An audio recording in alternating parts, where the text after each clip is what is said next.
Welcome to the Thankful Homemaker Bite Size. This is just a quick nugget of encouragement for your day. I want to talk today about sitting with Jesus when we are in a season of busyness. So I'm recording this around Christmas time, but this can be any time throughout the year, whatever seasons of your life you may find yourself a little busier than normal.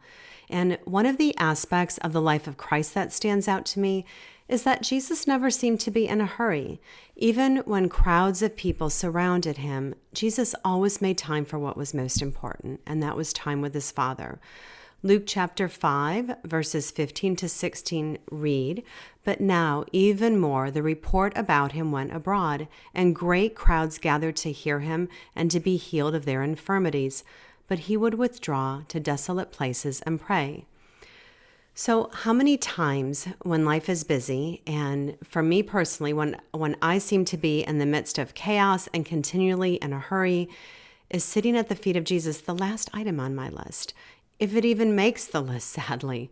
But sitting with Jesus is what is needed the most. And I know that, and I'm sure you know that too, but I feel like if I take the time to sit, the items on my list are going to get left undone.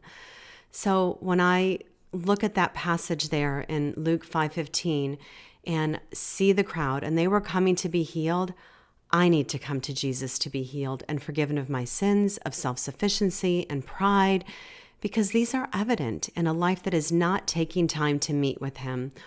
All the things going on inside my heart, my concerns, my anxiousness, my brokenness, my heartbreak, my disappointments, they may not be physical diseases, but I struggle with the disease of sin, and Jesus is the only one who can heal me. He is where I find rest and freedom. John MacArthur said, "The weight of so many responsibilities and distractions, even the worthwhile ones, has a crushing effect on a person's relationship with Christ. It ruins our taste for spiritual things. It suppresses our exuberance for spiritual service. It suffocates our passion for pursuing Christ and the intimate relationship he offers. It grinds away at our soul. Eventually, following Jesus starts to lose its luster. The blessings and joys of walking with him are crowded out by a myriad tiny details of life." End quote there. I'm not much assistance to others with a soul that's uncared for and depleted. And my life at those moments is more a picture of Martha than Mary. And during those times of busyness, all I do is make not just myself miserable, but those around me. So am I trying to prove my worth or my abilities and getting it all done? What does Christ call me to do? Think here, Psalm 23, verses 2 and 3. He reminds me to rest in him. The Lord leads me beside still waters. He restores my soul. His word is rich and fertile to bring me the nourishment my soul needs. My Christian life is not about what I do, but whose I am, who I belong to. There is freedom in that truth. I don't have to work myself to death to prove my worth.